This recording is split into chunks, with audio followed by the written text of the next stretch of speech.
Hello everybody, and welcome to this video where we're going to be looking at our first macromolecule, which is a carbohydrate. So, as we mentioned in the previous video, there are four main types of macromolecules that are found in living things. So they are carbohydrates, lipids, which are fats, proteins, and nucleic acids. So this video is going to be all about carbohydrates. So first, kind of to start out, some basic facts about carbohydrates is first, like all organic molecules, they are primarily made up of carbon. However, they also have hydrogen and oxygen in them. So those are the three elements that make up carbs. And there are also, carbs can be put into three main categories. Carbs can either fall into what's called the monosaccharide category, disaccharides, or polysaccharides. And it turns out these words actually tell us a lot about each type of carbohydrate.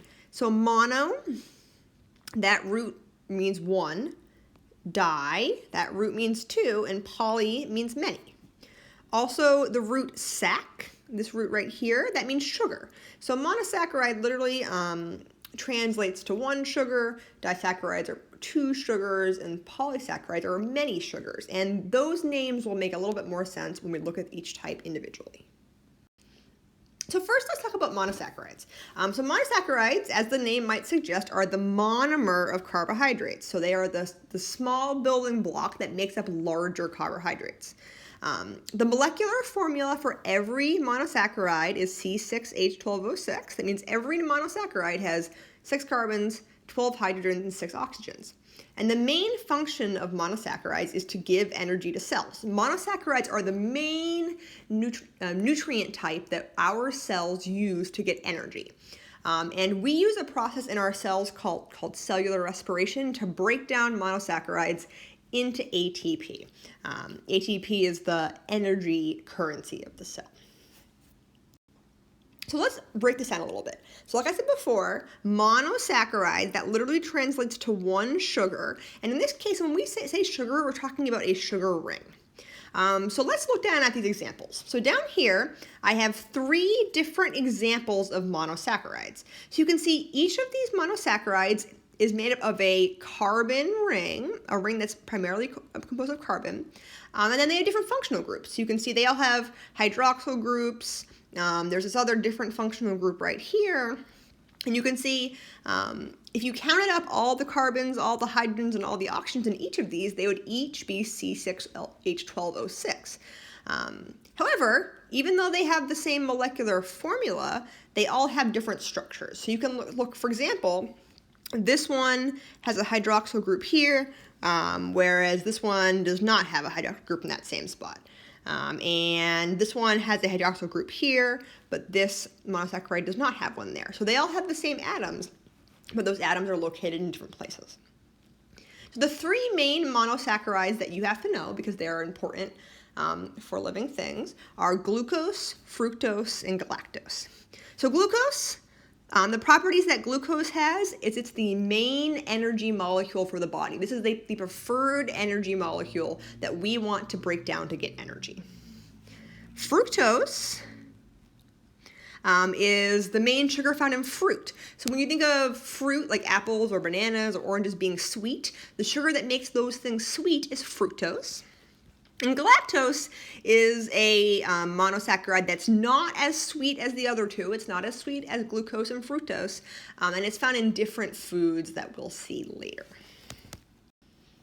So if I took 2 monosaccharides, you can see I have one monosaccharide here and a second monosaccharide here, and I used dehydration synthesis. Now remember from the last video, that's synthesis means to build and dehydration means to take away water. So I can combine these 2 monosaccharides. I can build a bigger molecule by removing water. That reaction is called dehydration synthesis. So you can see here, if I remove this H2O right here, and then this bond right here to that oxygen, I now get 2 monosaccharides linked together, and this is what our second category, this is an example of our second category of carbohydrate, which is a disaccharide. So again, remember, di means 2, saccharide means sugar ring, so a disaccharide is a type of carbohydrate that is made up of 2 monosaccharides joined together. So disaccharides, there are three main examples you have to know. So the first is sucrose, and sucrose is what you get when you combine a fructose and a glucose monomer together. And sucrose is actually the main sugar in table sugar. So whenever you add sugar to your coffee, or really a lot of the sugar in things like candy, they're often sucrose. Lactose is what you get if you use dehydration synthesis to combine a galactose and glucose. And lactose is the main sugar in milk. It's milk sugar. And then maltose, this is the sugar used in brewing. So like if you were to brew beer, you would use maltose as your sugar. And this is what you get when you combine two glucose monomers together. Again, just like the three monosaccharides all were C6H12O6 but had different properties, all of the disaccharides have the formula C12H22O11, and they also all have different properties. So again, they all have the same atoms. Those atoms are just in different places. So finally, the last category of carbohydrates are called polysaccharides. Again, poly meaning many and saccharide meaning sugar rings. So this is basically the polymer of carbohydrates. If I link three or more monosaccharides together via dehydration synthesis, I get a polysaccharide. Polysaccharides have two main functions.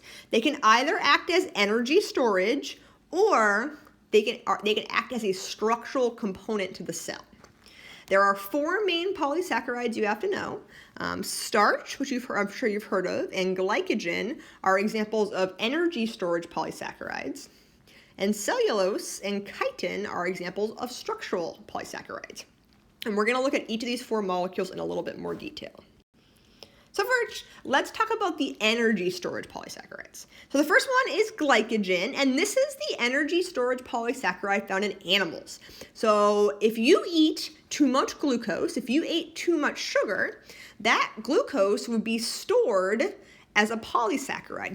You would take all of those individual glucose molecules that you ate too much of, you would link them together via dehydration synthesis, and now this polysaccharide, this would be called glycogen in animals, and it's stored in the liver and muscle cells to be used later. So later on, if you needed some of that glucose for energy, then you could break those bonds and use each individual glucose molecule. In plants, this process works very similarly, but instead of storing glucose as glycogen, instead plants store excess monomers as a molecule called starch. So that's the energy storage polysaccharide in a plant. Now, as animals, we could eat starch, and we can also break that down and use the glucose for it. But the plant, in theory, is using the starch to save the glucose for later when it needs it. So the other main category of polysaccharides are structural molecules. So these are carbohydrates that give structure to the cell. So in plants, the main structural polysaccharide is cellulose, and cellulose is fiber. So if you hear the word fiber or see the word fiber on a nutrition label, what we're really talking about is cellulose, this structural polysaccharide. And fiber gives plant cell walls structure. So the reason plants have really tough, firm cell walls is because their cell walls are made up of this molecule called cellulose. And it turns out this molecule is different enough from our own polysaccharides that we cannot digest it. So we are unable to digest fiber. And therefore, if you eat fiber, helps the food to move through your digestive tract, but you can't actually break it down. The other structural polysaccharide is called chitin, and chitin is found in a bunch of different organisms. It's found in insects and crustaceans, which are types of animals. Crustaceans are things like crabs and lobsters.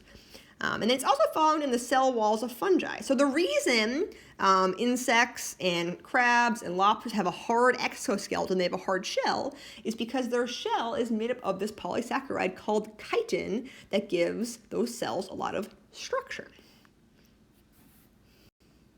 So here you can see pictures of the different polysaccharides.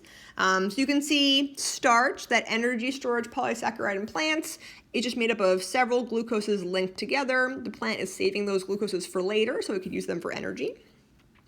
Glycogen In animals, it's a little bit different. Again, it's just a bunch of glucose molecules linked together so we can store them later we can use them later for energy. But glycogen actually has multiple branches of this molecule branching off from a single point.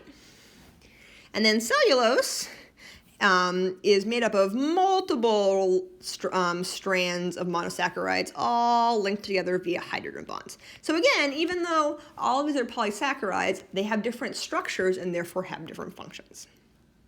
So that's it for the carbs video, and I'll see you in the next one.